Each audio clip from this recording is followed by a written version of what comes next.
Hey, what's up, guys? How you doing? It's me, Mr. 4K Upscaler. Again, we're at it, man. My third Prometheus movie. Jesus, I didn't even get to the Alien Covenant. But there's a reason why I'm making this video, as you guys can read looking on the title of this video. I didn't realize that this TV, this Vizio, has its own calibration process, where the chip automatically, depending on what type of a content it is, it's automatically going to use its own standard to calibrate. But here's the thing. I don't know if this chip will detect the temperature of the color, or I don't know how that technology works. I think this option that's implemented into this television, it's programmed already with a standard calibration. You know, they have a certain universal standard calibration and they go by that. But that standard calibration doesn't always work on every content. But in this case, it seems to work well for the Prometheus. And let me show you what that calibration is. Here, let me show you really quick. This is, you see where it says calibrated right there? There's many different types, you know, there's different variations. Let me show you. You have the calibrated, which is selected standard picture mode that meets the energy standard requirements. That's used for the best calibrated mode. So this is the standard that they use, which is the best for the calibrated standard. But that calibrated standard doesn't always means it's gonna make all of your content look good. But there's also calibrated dark right over here. There's calibrated dark. That's if you're watching it at night, which is also pretty good. And then there's the just the calibrated mode right there. And honestly, it looks pretty good. This is something that Samsung KS8000 doesn't have, but this TV does have. And honestly, it looks pretty good. Here, let me just try to move the camera around a little bit. Like that. From the corner, I'm going to keep it like this from the corner. It looks pretty good. It does. Let me move it. Let's try a different scene really quick. Interesting. It looks pretty good, actually, I have to say, for this movie. But I mean, I have to try some more stuff. You know, it doesn't mean just because it looks good, just so it happens that this calibrated mode looks good on this movie, doesn't mean it's gonna look good on everything. Okay. But let's bring it back to the center. But I just felt like making this video just to show you. I had this TV for 2 years, man, for two and a half years. And still, I didn't realize that it has this calibration mode. I didn't realize that it even has it. Let me show you some more shots right here. I would love to play, if I could, believe me, guys, I would play this scene right now and I would show it to you. But the thing is, I can't, because if I do, 20th Century Fox would just simply block this video. It looks better when it's a moving picture. You see all the lights and everything, and then you kind of get the idea of how it looks. But this is the best way that I can show it to you. Believe me, if I could, I would play this movie for you so you guys can see what I'm talking about. You see how screen now it's brighter? The reason the screen now it's brighter because of the light. Okay, this ship, this lifeboat ship that belonged to Miss Wicker, okay, well, played by Charlize Theron. Okay, so she died. She got smashed by the big giant U-shaped ship, and so she went into this bay, this lifeboat bay, and everything's like flickering. There's lights going off and on, because it's crashed little lifeboat ship.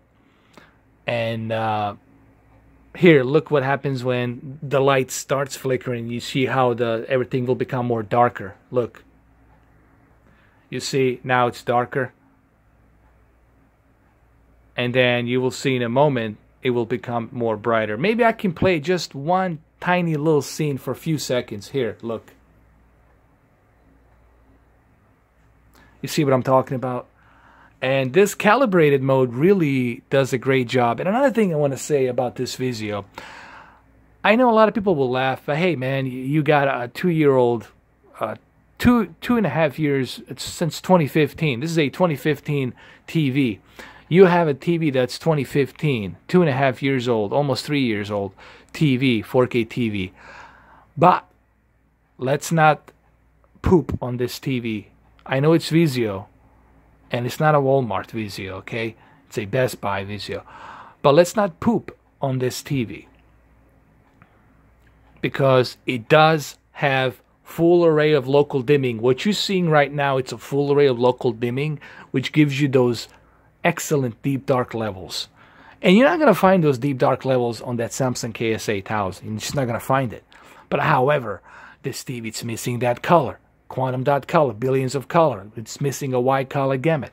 It's missing a peak brightness. I get it. I understand all of that. And I don't know for the life of me why Samsung, why for the love of God or for the love of universe, did you go ahead with the edge-lit? If they hadn't gone with the edge-lit, if they just stayed with full array of LEDs and full array backlit and full array local dimming, that Samsung KS8000 would have looked fantastic, man. It would be a perfect 4K TV. I think something close to that, I would say it's Z90. I think honestly the most, like, it's not a perfect TV, but something I would say right now, if you really want like a really good 4K TV that's gonna last you for another 5 years or maybe more, Z90 from Sony. That thing, it's a beast.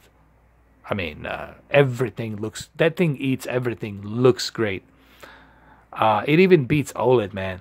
It really does in terms of performance and peak brightness and deep dark levels and the amount of local dimmings that it has on there. But this one has that too. And this is why Vizio gets it. Vizio gets it. They understand in order for you to have a good viewing angle, you're going to need that local dimming. Okay? Good local dimming with a full... I don't care about the bezels. I know this TV has a big giant bezels. You know what? I don't care about cosmetics. Because, look, man, you're going to put it on the wall. You're going to put it on a stand somewhere. You care about the quality. No one cares about cosmetics. You don't buy a TV because of cosmetics. You buy a TV because of the quality, okay? So let me play just a little bit, and you'll see how this flickering light... Look, I'll play just for a little bit.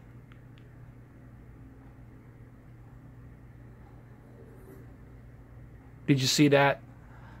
Obviously, I cannot show you too much. I can just show you a little bit of it. But there you go. You guys catch my drift. And of course, here it is when the light it's flickering a little bit brighter, so it becomes a little bit brighter, and that's what you want in a movie. But this calibrated, this is actually a good thing. I'm glad that I found out about this, to use the calibrated mode. I'm going to try this calibrated mode on some video games to see how well it works. Let me see what it consists of. Okay, so the brightness control, it's off. Backlit, it's 93. Let's go through this really quick. Hold on, since we're doing this. The calibrated mode, let's see what it consists of. Sharpness, 20. Okay, so I was right about the sharpness. Keep the sharpness at 20. Color at 50. I was at, what, 60? So, yeah, I should have moved it down. So I was a little bit off on that. Contrast, I was correct about the contrast, to keep the contrast at 50, because I did keep my contrast at 58, remember, on my previous video? And the brightness at 50, and backlit at 93. That looks pretty good. Let's see what else they have. Let's go to more picture. Color temperature, normal. I use normal as well. They use gamma 2.1, color space automatic, and fill mode automatic. So I was a bit close. You see, even my own eyes are a little bit close to the original calibration, to the professional calibration. So I wasn't that far off when it comes to color correcting all of this and calibrating all of this. You guys can look at that video from the previous video I did, and you can compare it to this one, and you will see just that I wasn't that far off with this calibrated mode that's on the Vizio M55-C2. Now I'm gonna just show you a different viewing angle. I'm gonna put it like right over here. I'm gonna keep it like really close right over here, and then I'm gonna switch from different frames so you guys can see that there's no bending light at all. You see, like right here, there's no bending light, and this is like a full brightness now because the picture, the scene in the movie has a lot of light now peeking. And here, let me position it to the center, and you will see no bending light whatsoever.